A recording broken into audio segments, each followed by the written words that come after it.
yardstick for scoring credibility lies in one's performance, in the performance of a political leader, especially for those of them who have had the privilege of holding one position or the other prior to their present quests. So whether you have defected 10 times or one time or two times matters very little to me. What matters to me is your performance. If you have a scorecard that is enviable, and then you want to ventilate your aspiration through a political vehicle, which is what political parties are in our kind of democracy, and then that aspiration is being unnecessarily stifled. I have always been of the opinion that you can defect, nothing stops you from defecting. Defecting 10 times does not make you incredible. What it does to you is that it allows you to test your popularity with the people. And that's exactly what Peter Obi has done. And I'm happy that a lot of young people who were hitherto imprisoned to political alliances are now beginning to realize that gospel that I have preached for so long, that defections in themselves in our kind of democracy is not a sin. But when you defect for reasons that has no bearing or has no for very intangible reasons, and that is when I see political defection as bad. But the situation we have in our country today is that those who have the power to govern well, those who have the capacity to govern well, are often not wanted by the political godfathers because they are not going to dance to their whims and caprices while in power. So they do everything to stop you short at the primary level, when it is very, very easy to do so because it's a delegate election. So for me, Peter Obi's defection is a win-win situation for the Igbo presidency. No matter how it pans out, win or lose, it's a journey forward for the Igbo question, because he has succeeded in showing that no matter how the other parts of the country try to repress our people, that the will is always there to go forward. Okay. Well, same emotion as different reactions have actually trailed the exit of Peter Obi from Nigeria's main opposition party. That's talking about the PDP. While so many persons have hailed his defections, others condemned it and blamed him from running away from a good fight. Hold on to that. Now, lofty plans, some persons have said. Will Obi realize his presidential quest on the banner of the Labour Party? This is a question on the lips of many observers. Is Peter Obi the biggest political brand? Over to you, comrade. Thank you very much. You see, there's always a point in history, in the history of any nation, where there is a paradigm shift. I wrote something, a little piece yesterday on my Facebook handle, in which I said that Peter Obi represents the equity and justice that Nigeria needs in 2023. And I meant every word of that. As far as I'm concerned, the comparisons are not necessary, in the sense that until he is a candidate, he will not be able to test his popularity. If he had stopped, if he had gotten stopped in the PDP, he probably, in fact, he assuredly wouldn't be a candidate. But now he's a candidate, and we are, for the first time in the history of this country, and I speak, from a background of a practical politician now, we are seeing scenarios where unsponsored rallies, this is very critical, rallies that are put up by the people, by themselves, without any form of cajole or cowering and all that, are happening in different parts of the country, in support of a politician who has a history of prudence, who does not have a history of, bribing politicians to do one thing or the other. For me, that's a significant paradigm shift already. And I read somewhere, I don't know how credible it is, but there are details to that. I've read on the internet where it was put up that about 25 billion has been raised already by different interests, in support of the Obi presidential quest. These are things that we don't see before. Yes, we used to see a scenario where a politician who is wealthy, will avail money to people to come and donate back to him and all that. Those are political shenanigans that we're familiar with. But something different is happening in Nigeria, and it will be foolhardy for people not to take notice of that. I can tell you that Peter Obi's chances in this election is as bright as anyone's else. The only problem I see is that, and that's my concern.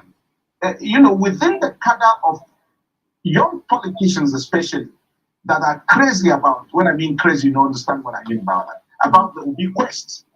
I am concerned whether a lot of them has voters card, because PDP is the sine qua non with which the electorate can effect change, whether they want to do so. So my concern is how many of them have their PVCs intact, and for those who do not have, because I see great effort being exerted by the Obi campaign also in the area of encouraging people to go and register for their PVC. For example, I was made to understand that a big market in Lagos was shut down yesterday to enable people go and register for their PVCs. My concern is, will these PVCs be out for February 25 next year?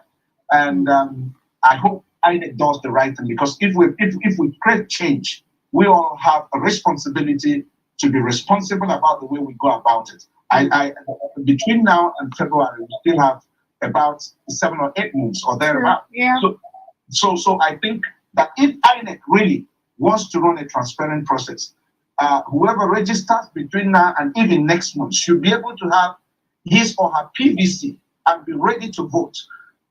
If that happens, we might be on our way to a shocker in terms of the result of the expected result for 2023 elections. But if that does not happen, then I envisage some difficulties, because I've noticed that those who clamor more for the change that will be represented in this country today are people of the younger age brackets who are not before now very interested in politics, but who perhaps, as a result of the difficulties of the time, as a result of the manifest bad governance in the country, as a result of the effect of this bad governance in their lifestyles and their families' lifestyles, are now taking deep interest in politics. So for me, they will be leaving the PDP.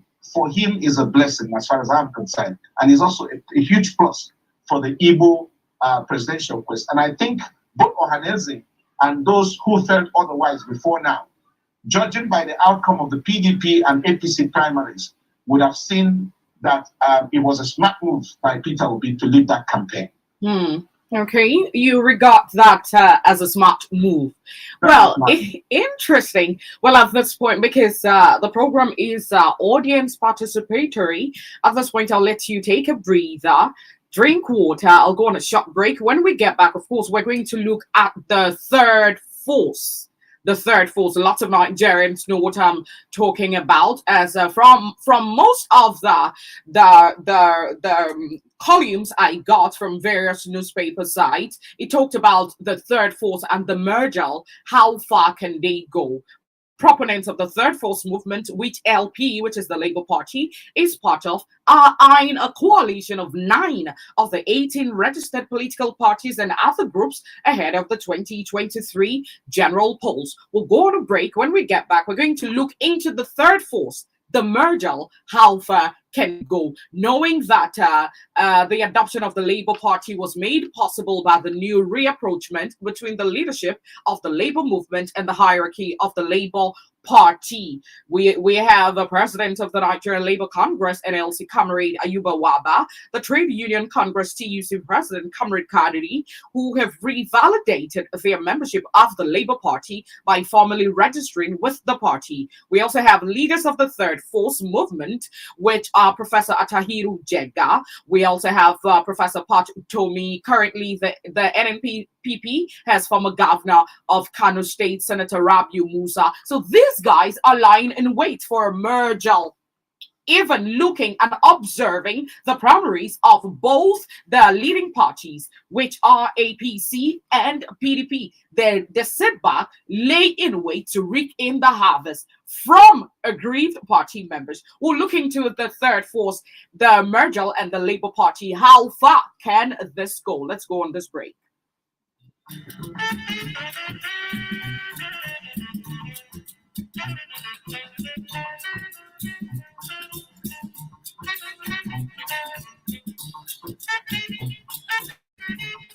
Parts of the conversation, dial 081-5101-7777 and 090-7112-1017.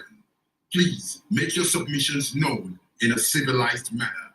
Put off emotional and all ethno-religious sentiments.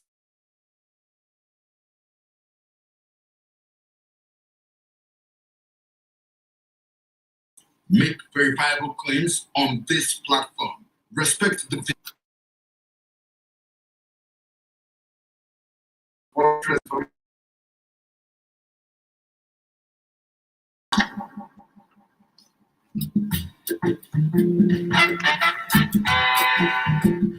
Welcome back. It's the point to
a number of variables. The third force could well perhaps be the determining factor in the outcome of the 2023 general elections, especially the presidential elections. But that would depend on how well they are able to harness, and agree to work together, because there's a lot of serious work to be done for it to work out. A lot of personal interests have to be, put behind, and the public interest embraced. But I can assure you that if they get their acts right, if 9 parties come together, you could describe some of them, permit my language, as not too serious parties. But there are a few of them who are very notable and experienced individuals within their fold. And what's going to work for that third force is if they adopt a candidate like His Excellency Mr. Peter Obi as their candidate. I said this because much as Obi might not resonate, in the minds of some of the power brokers in our country, it is obvious that some power brokers are at home with him. For example, it's very clear that people in the mold of the former president Olusegun Obasanjo are at peace with his aspiration. And there are some other northerners that are also at peace with that aspiration who are up there, even though they are not making it very public. So if they are able to adopt someone of the stature of His Excellency Mr. Peter Obi, who appeals to that cadre of leaders of our past leaders of our country, and then has become the toast of the emerging generation and the younger population of our country, then you never can tell what the results will be, despite whatever feelings other people have, especially when you juxtapose it against the prevailing sentiments across the country that actually it should be the turn of the Southeast to produce a president of Nigeria.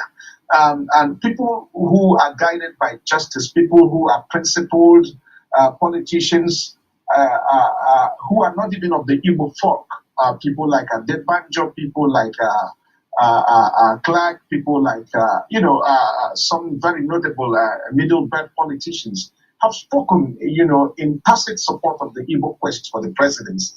And given the divisions and the challenges, security and otherwise, that the nation is having at the moment, we need to act in a manner as a country, we need to act in a manner that will,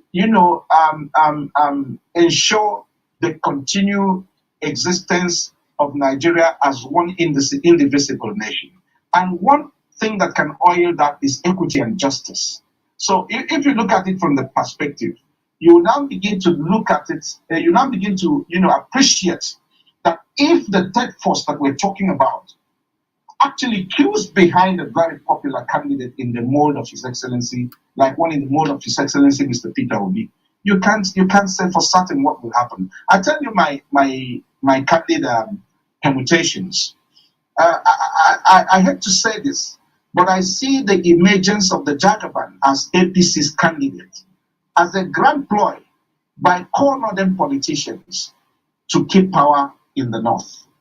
I say this knowing that, yes, APC are in control of so many states in the north, but how many of them, apart from Kanu, where it is evident that the governor is passively behind Tinubu, and then maybe states, a few other states in the northwest, how many of these other states would their voters prefer a Tinubu than a northern Fulani becoming president once again?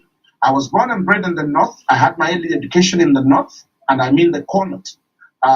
So I understand how these people. I understand pretty well how their political thinking is. People who do not won't see what I'm talking about at the moment, but until push gets to shove, we won't get to know exactly. But I have a feeling that most of the northern governors supporting Tinubu to emerge as the APC governorship candidate is a ploy, a grand ploy, to compel the average northerner to vote for their own in 2023. Wow. And only an alliance under, a ticket like P2B's can break that jinx if the South truly understands what is in the offing. So for me, the third force is a force to be reckoned with, but that will be dependent largely on how well they are able to harness their strategies as we head towards 2023. All right, but then as nice as everything you said sounds, visibly there are some limitations. Okay, because it's really not going to be a smooth ride, as some observers say that the aggrieved defectors in their party may be challenged with the onerous tax of dislodging the existing structure of the APC and that of the PDP within a short time frame, no doubt. Now, let's look into the limitations of small political parties, as some pundits say that the smaller opposition parties would continue to find it difficult to win elections because most of them have no grassroots presence and are often not prepared for major elections. Hold on a bit as I take calls from some persons that have been trying to reach out to us. Just take a pause, listen to the conversation that's ongoing right here at the studio, and then you would make your assessment from the various calls that we would get and views from the callers. So just take a pause. We'll get back to the limitations of the small political parties. Stay where you are, Comrade Chris MC Wosu, as I get connected with the audience calling from this part where I am.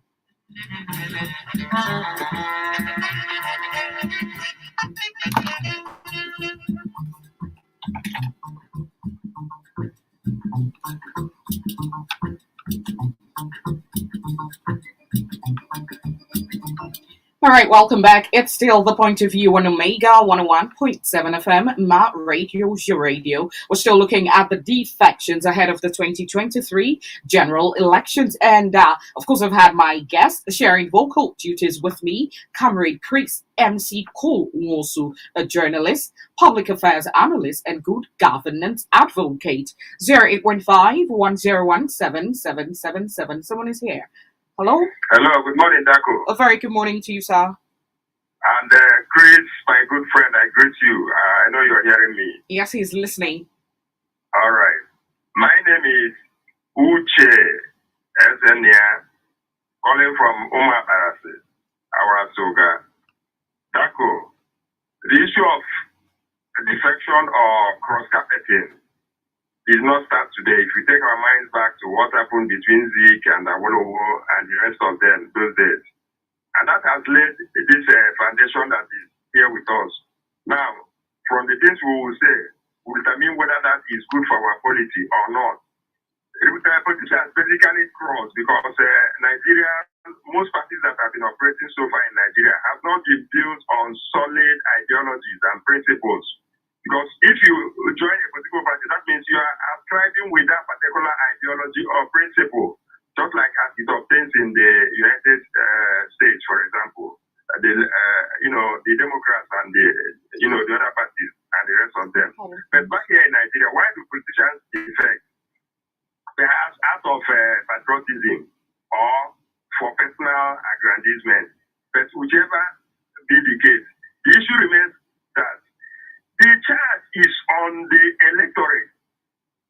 It is you that is wearing the shoe and know where it pinches. The party in power, have they met your aspirations? These are the kind of questions we should be asking ourselves. Have they met your aspirations? Why don't you go for where your interests are met? In the area of those politicians, providing you with the basic, dividends of democracy, because this is supposed to be our guiding rule. So all in all I'm saying is that even as you talk about the emergence of the third force, there have always been smaller parties, but that was also how APC came to power. Smaller parties that agglutinated and then came to power. So if they can also agglutinate and come to power, it will be good for Nigeria so that we have a real positive change from this, depressing regime that we currently have at the center, which is then spoke from Uga. Okay. 0815-1017-777 or 0907-112-1017. We're also live on Facebook, on Twitter, on Instagram, on YouTube, and on Social at Omega 101.7 FM. We are there. You can follow us, be part of the online or the online audience, as we are highly represented on Facebook, Twitter, YouTube, Instagram, and Social at Omega 101.7 FM. Good morning. Good morning. A very good morning to you. My humble speaker. Morning to you. Danko Salani. It's Pastor Cap from radiating from Olu. I think he engaged very well, especially the last statement he made about the North ideology and conception. I must say I love his grammatical niceties, but I disagree with him on defection philosophy. Defection here means where one who is in power and he has the ATM machine. You defect there where you can grab money. That is what defection means here in Nigeria. You are talking about the election 2023. Pastor Cap is trying to say solution to our problems in Nigeria, solution to our problem in Africa. I am talking about not your election. I am talking about solution. What are we going to do? We have been having elections over the years for the past 60. We're having elections, democratizing, but we are still where we are. We have no solution. That's why I'm calling you, well, brothers and sisters, we Nigerians, we Africans, come together, let us listen together and know how to move forward.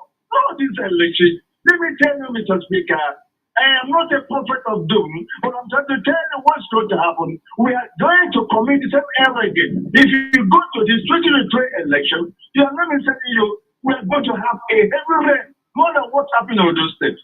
As we are seeing now, no one is talking about solution, but they're talking about elections. Thank you. Have a nice day. All right, thank you too, Pastor Carful 0815-1017-777 or 0907-112-1017. We're also on social media. You can follow up on the conversation, be part of the online community at Omega 101.7 FM on Facebook, YouTube, Twitter, Instagram, and at Social at Omega 101.7 FM. Good morning. Good morning. Good morning. Morning to you. Dako Sanami. A very good morning to you. Well done job. Thank you. Chief Alphonsus Naham from Omash, Idaho South Local Government Area. Go ahead, sir. I align myself with Comrade Mosu, the journalist, in his analysis. Honestly, APC and PDP are in for a tough fight in 2023 presidential election. From what they have done, from the outcome of the APC presidential primary yesterday, there is earthquake. There will be a tsunami in political history of Nigeria in 2023. The youth are very, very angry. The unemployed are, the hungry are, the poor, the needy, the widows, the widowers. They are very, very annoyed with what PDP and APC have been doing all this period. And 2023 will say it all, whether they like it or not. That is where I am aligning myself with some comments made by Comrade Wosi. Good morning. Thank you so much. Indeed, likened it to a political upsurge, a political tsunami, not my tsunami, in 2023. Good morning. Hello, good morning, Ma'am. A very good morning to you. Apostle NSTS will be vote for Farmer Lukushi Tenant, speaking from Uzubi Modal. Go ahead, sir. My dear sister, the truth is this.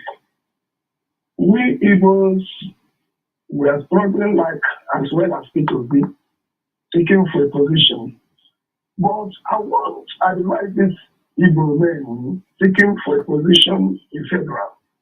Let them refer back and remember the previous, what happens to the people at the old. Then they seek for the position and but did not take it. Even like Ojukwu even win the election, but they have not been there. Then most of them, the assurance is this, my sister. No Igbo man, no matter their want of progress, that will take him there. Let him remember that those, even Vic, he's the first man there, but he is the president, but someone is the speaker, but no problem. But what I want to beg our people, let us come down and come together and struggle how we are going to free our brother there. If we come home, have a plan, my sister, we are going to enjoy our place better than but we are not struggling to build it. God bless you. And bless you right back. I'll take one more call, even as I get connected with Comrade Chris, MC Cool, also a journalist, public affairs analyst, and good governance advocate on the point of view this morning. Good morning. Good morning. A very good morning to you. Jonathan Onyemoy is my name. I call from Umuka, South of Anambra State. Go ahead, sir.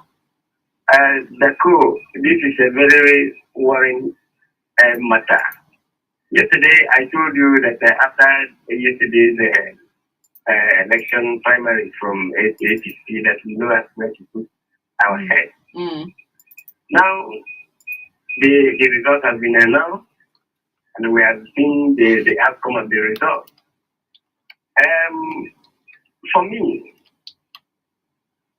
Igbos has no place in this template of Nigeria. Reason is because people who goes to a Labour Party, another person from this Igbo race went and do another primary. If you ask me, I will tell you that they are hired. Because for me, look at what happens at yesterday's this thing. All the Western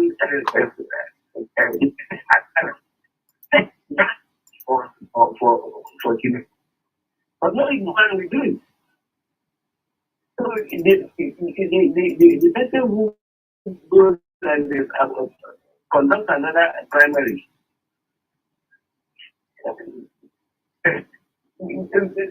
putting them in threat for people. Then where are we going and who will favor? Okay. That's the problem. Okay. So So what I'm saying in effect is that God will favor us. But it's only God that will favor us because the evil man don't know what they want. Because if you know what you want, you know how to get it and where to get it. Until we know that before we know what we do. All right. Thank you. Some level of pessimism at its peak. One more call, and I get back to my guest, Comrade Chris, MC Cool. That's the last call. Okay. Good morning. Good morning. Hello, good morning. A very good morning to you. Yeah, this is Nimo Oluchiku. I'm calling from Omo. All right. Okay. Going to the last this primary that was conducted by the APC political party.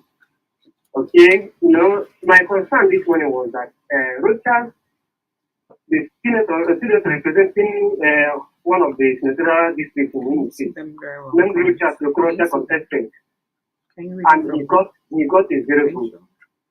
You know, this is a clear indication to show that Igbo people have, that in fact, both Nigeria as a whole have no regard on Igbo people. So if possible, I'm telling them, because even if he wins and they gave him the flag to contest, I believe the presidency is not the problem of an Igbo man. Our people should come back home and reason of how to get themselves out of this mess in this country. Okay?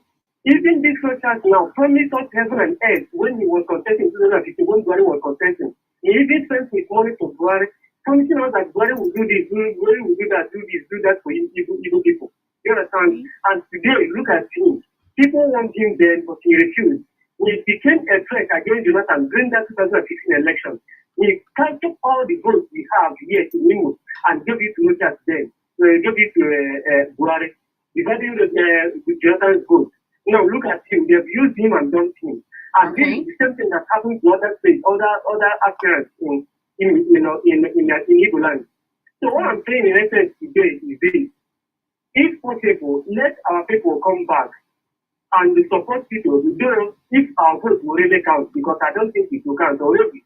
Because even in that 2015 election, the results came out before the election ended, and everybody swept that under the carpet.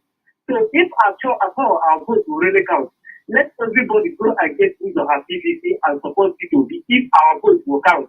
Because I don't think what they're doing is the election. You understand? So that was why I called this one, so that I will air this view, tell people that even the 50% of the problem Igbo people are passing through today came from Rochas, because it was him that made, in fact, received a lot of human lives in voting Buhari in. Okay. All right. Thank you. Thank you so much. We've actually gotten part of what you said. Actually using up my time, but let's get on Facebook and get to find out some comments. Brother P says, we are ready as youths of this country. Thank you. Justin Miguel says, Omega. All right. We've seen that one. Good luck. Seco says, so happy. All right. All we need is RPVC to make things right. We also have Edu Black saying that, greeting everybody watching us all the way from Urumi in Edo State. Thank you. Daniel Okezwe says Peter Obi's withdrawal is the best option going by what happened at the convention. We have Ugoha Ikechukwu saying it's better he withdrew because as a look of things, election in Southeast can't hold. Okay, this one, AK Michael says Peter Obi's defection is blessing in disguise. Let's give our shot at the presidency. I'm going to get connected with Comrade right now. I know he's had quite a long break. Okay, and some persons, I believe he got some of the reactions, but it was basically reactions, not necessarily questions, so to speak. But finally, as we wrap up on the point of view this morning on the defections and the seeming limitations of small parties, political parties, talking about the third force, the MEARGAL with the LP. How far can the LP coalition go against APC and PDP? So over to you, Comrade. Thank you very much. Before I address that issue, I'd like to react to some of the comments because there are some concerns that needs to be allayed. First amongst them is the talk about solutions put up by Pastor Okafor. I want our Igbo brothers and sisters to understand that there can be no solution, there can be no effective solution outside the political process. Okay. So the earlier the Igbos learn to embrace the political process with two hands, the better it will be for us. Okay. And I also want to allay the fears of the last caller who talked about whether our votes will count or not. One of the problems with society is that oftentimes people don't know when the changes begin to take place. The amended electoral act will, ensure that a lot of things are done differently, like we are already beginning to experience in this dispensation. One of the things that will happen is that votes will count. Okay. There's no way that votes will not count with the current technology where there will be no manual accreditation. True. What will happen is that you won't expect the millions that you used to see from some parts of the country this time. And I want to encourage our people to go and register to vote. True. Because the votes that will come from the North this time around will be votes that are truly cast and not votes that were manipulated as they hope to be. Okay. Now, again, talking about solutions, the last speaker also talked about our people coming back to strategize and all that. And I want us to also understand that part of the political backwardness that the Igbo race is experiencing in present-day Nigeria has to do with the dissuasion of Igbo from participating in the political process by muscle in those days. Okay. And even the IPOB has not helped matters until recently, because they will tell you that their people don't vote, that they are not involved in the political process because it's not credible. And yet it doesn't stop Nigeria from going on. So much as we agitate for certain things we believe in, we must also not be found wanting in participating fully in Nigeria's political process until whatever happens. All right. Having said that, let me round up by saying that, again, if the tech force harnesses properly, I see them springing a surprise in 2023, because it must not always be PDP or APC. All right. In the sense that equity does not favor the North. And so even what I describe as what I personally see as the Northern agenda can suffer setbacks in the light of, harmonization by positive forces across Nigeria. Okay. I believe that it is doable. All right. Okay, thank you so much. I really know you have there's so much more you want to talk about, given an extension on time, but we've actually run out on time at this point. Thank you so much, Comrade Chris MC Kulwosu, a journalist and a public affairs analyst and good governance advocate. And to as many as called in, I'm so sorry if we couldn't reach out to you. Thank you very much for doing this. Grassroots governance takes over tomorrow. To have a good day. My name remains Dako Sanami. Good morning.